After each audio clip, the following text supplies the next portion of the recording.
እሱ ወንድ ሆነው አይደለም እኛ ወንድ ሳንሆን ቀርተን አይደለም አካውንት አስለቀቅና ያለ ራሳቸው እየገቡ ነው ማለት ስድስቱ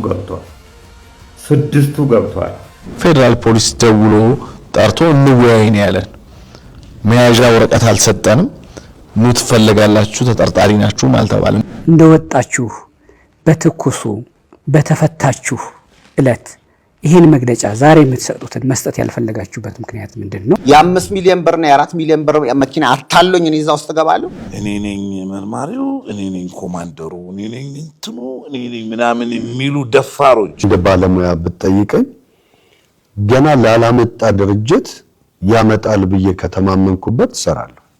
በፍጹምና በፍጹም ይሄን ምስኪን ህዝብ እኔም አንዱ ነኝ ላጭበረብር መነሳ ሰው አይደለም። ህብረተሰቡን ሲያስለቅሱ ደም ሲያስመጥጡ ላብ የሰው ላብ ነጭ ላብ ሲያዘርፉ ይኖርማል።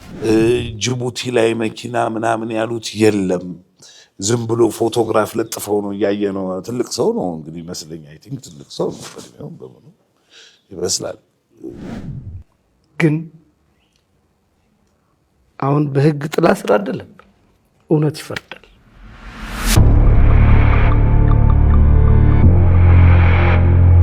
10 ሳንቲም እኔ ጅቡቲ ሄደን ያንን እንትን አሞትና ከርቤ የሚመስል ቆምጣጣ ጁስ ከመጠጣት ውጪ ምንም እንትን መኪና አልተሰጠኝ ገንዘብ አልተሰጠኝ። ተመጣጣኙ ቼክ ተሰጥቷል። ያው እንዳለኛ ተቀምጧል። ከሌሎቹ ያንተ ከፍ ያለ ነው። ኦፍ ኮርስ መናገርኩ እኮ መኪናውም ከፍ ያለ የተበደሉ ሰዎች እንዳሉ ገንዘባቸውን ያጡ ሰዎች እንዳሉ እናውቃለን። ግን ደግሞ እኛም እውነት አለን። እውነታችንን ለማውራት ነው እንጂ የተበደሉትን ሰዎች ከሐሳቧ ቮይድ እያደረግን ራሳችንን ለማጽዳት አይደለም። ብዙ ሰዎች ለምን ነው የማትወጡት? ለምንድን ነው የማታወሩት? ቅድም ጀምሮ ነግሬያለሁ። ከመግባታችን በፊት እንደዚህ አንዳንድ ሩመሮች ሲነሱ ግድ የለም እኛ እንቻለው አሁን ወተን ሰዎቹ ይቀየማሉ ምናምን የሚል ሐሳብ ነበረ።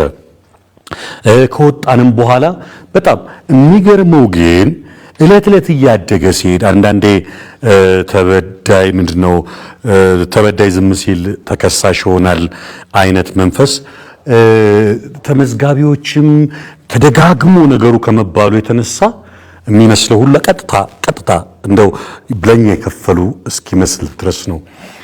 አንዳንዴ ፍርድ ቤቶች አካባቢ ቤተሰቦችንም ማንጓጠጥ አንዳንድ ነገሮችም ነበሩ። ያው ሚዲያም ላይ ይባል ስለነበረ ልክ ትልቅ ሰው የተናገረ የኢትዮጵያ ሕዝብ የተናገረ አስመስለው የውሸት ኮሜንት እየጻፉ በስር ሌላ ሰው እንዲገባ ያደርጋሉ። እቺ ናት ጨዋታ።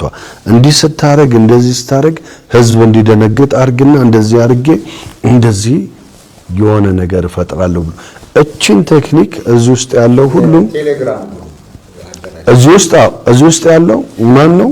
እንዳለ ደራሲ ነው፣ ጸሐፊ ነው፣ ብዙ ያነበበ ነው፣ ብዙ ስክሪፕቶች ያየ ነው፣ የሴራ አወቃቀርን የሚያውቅ ነው። እና የጻል ልጅ ጨዋታ ነው የሚመስለው። እንደዚህ አድርገህ በዚህ አይነት አካሄድ ሴራ አወቃቀርን የምንጽፈው ነው፣ አንድ ስክሪፕት የምንጽፈው ነው። እና እዚህ ውስጥ የሚገባ አኩኩል የሚጫወት ሕፃን ልጅ ግን አለ ብዬ አላስብም። እዛ ውስጥ ትልቁ ነገር የእግዚአብሔር እጅ እንደነበረ ነው የማውቀው። አብሮን ነበረ በደንብ።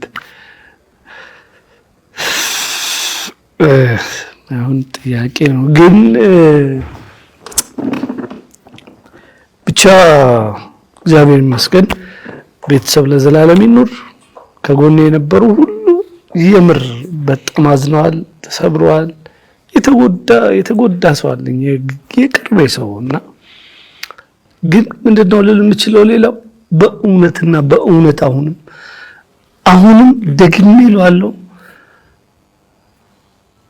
እቺን ምስኪን ሀገር ይሄን ማህበረሰብ ላጭበረብር የተነሳው ሰው ግን አይደለም።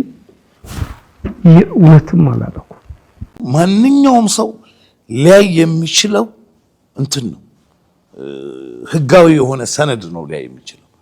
ሰውየው ከ5 ዓመት በኋላ ከ6 ዓመት በኋላ ወይም ከ2 ዓመት በኋላ ሊቀየር እንደዚህ ሊሆን ምናምን ይችላል የሚል እንትን አይኖረውም የትኛውም ሰው። ስለዚህ ያለ መስራት ነው የሚሻለው። ምክንያቱም ይሄን ሰውዬ እንዴት ቢምልልህ ቢገዘትልህ ቤተክርስቲያን ዘግቶ መስጊድም እንትን ብሎ ቁርአንም ይዞ ቢገዘት እንዴት ነው ልታምነው የምትችለው? እኛ እንትናችን ምን ድረስ ነው የኛ ምን ድረስ ነው ልንሄድ የምንችለው? እዚህ ድረስ ነው ልንቆጣጠር የምንችለው? ሰነዳችንን ይዘናል አለ የሁላችን ሁሉም ከእንትኑ ጋር አታች አድርጎ ይዟል ህጋዊ ሰነዱን። ከዛ በላይ ልንሄድ እንችላለን ወይ?